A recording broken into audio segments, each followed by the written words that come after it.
香港人中意長揸收息股，唔係單單睇息率咁簡單㗎，唔想賺息蝕價就一定要做好選股。Hello， 大家好，歡迎返到嚟講故事。呢度會同大家緊貼市場資訊，分享我呢10年嘅投資經驗同實戰思維俾大家。如果你想學多啲學校從來冇教過嘅投資知識，即刻撳個訂閱。中意呢類型內容，記得撳埋點讚、開啟小鈴鐺同分享俾朋友，快啲達成財務自由啦！事不宜遲，今日會同大家深入剖析一下6823香港電訊呢間紮根香港過百年、業務穩健兼息口吸引嘅電訊龍頭。香港電訊係香港電訊服務嘅領導者，業務根基深厚且現金流強勁，大約6.8個百分比嘅可觀股息率係一個兼具防守性同埋收息價值嘅選擇。公司正積極擁抱 AI 同科技轉型，由傳統電訊商升級為綜合數據與智能科技平台，為未來增長注入新動力。首先，香港電訊唔單止係一間上市公司，佢更係一個信託結構。呢種設計通常意味住公司會將大部分盈利用嚟派息，對追求穩定現金流嘅投資者特別有吸引力。好多時都俾大市形容為穩健嘅現金牛。公司業務構成清晰，公司收入主要嚟自兩大項目。第一，電訊服務佔咗2025上半年收入大約69個百分比，當中包括固網電話、寬頻上網、企業數據專線等傳統穩陣業務。第二就係流動通訊，佔咗大約28個百分比，即係我哋熟悉嘅手機上台服務。隨住5G普及，呢部分嘅價值同收入都有提升空間。公司財務表現方面穩健。睇返最新嘅2025年全年業績，公司總收益達到365.5億港元，按年增長5個百分比，純利亦增長4個百分比至52.86億港元，展現出良好嘅韌性。更重要嘅係，公司嘅自由現金流生成能力非常強，位居全球前列。呢個就係佢能夠持續派發高息嘅底氣所在。香港電訊對股東回報慷慨，公司承諾將全部經調整資金流用作分派。以最新數據計，過去12個月股息為每股0.818港元，按而家股價大概11.97港元計算，股息率高達6.83個百分比，喺當前息口環境下極具吸引力。香港電訊唔單止係一間收息公用股咁簡單，其實佢哋管理層嘅視野顯然更遠大，佢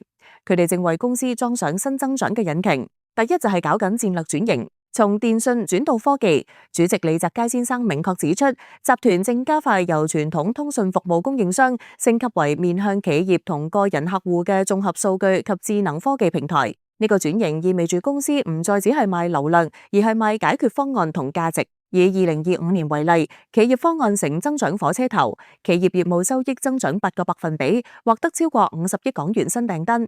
其中，中國內地企業業務收益更錄得13個百分比嘅顯著增長。公司為企業提供雲計算、網絡安全、AI、物聯網等一站式數碼轉型方案。呢個市場發展空間十分龐大。第二就係把握國家戰略同埋區域機遇，公司積極配合對接國家15+5規劃同香港建設國際創科中心嘅戰略。佢哋已經提前部署落馬洲河套區同埋北部都會區，設立新嘅 AI 機樓同研發中心。呢啲舉動唔單止係配合政策，更加係捕捉未來大灣區數據流通、智慧城市發展所帶嚟嘅巨大基建同服務需求。第三就係前沿技術投資同合作，香港電訊同香港應用科技研究院合作，喺河套區成立聯合研發實驗室，共同開發 AI、低軌衛星技術、5G 同埋6G 等嘅前沿科技。呢啲投資主要目的就係將研發成果商業化，喺競爭激烈嘅市場中建立獨特優勢。第四就係營運層面亦都持續優化，5G 滲透率同埋高速寬頻客戶不斷提升，呢個高價值客群基礎有助穩定同埋提升企業收入，顯示高端化策略成功。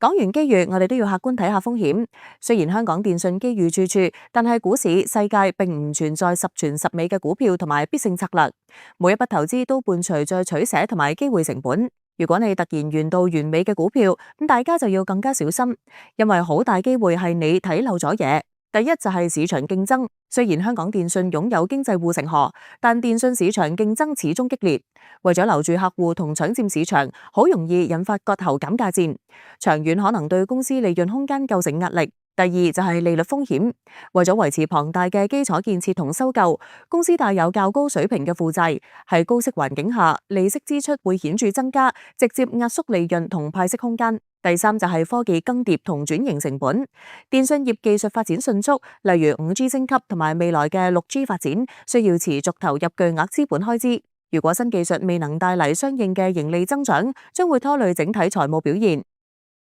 總括嚟講，6823香港電訊俾我哋嘅印象係穩健之中見進取，防守之上有增長。對收息型投資者而言，佢係一個基本盤牢固、現金流充沛、派息政策清晰且股息率吸引嘅選擇，可作為投資組合中嘅基石。而對增長型投資者而言，公司向企業、科技方案、AI 應用同智慧城市生態嘅轉型，打開了長期增長天花板，唔再係一間純粹嘅舊經濟公用股。最後，希望以上分析能夠幫助大家更深入了解香港電訊投資涉及風險，大家務必審慎選股。希望今條片幫到大家。最後記得俾 like、訂閱同 share 俾朋友仔，仲有撳埋鐘仔啊！我哋下次片再見，拜拜。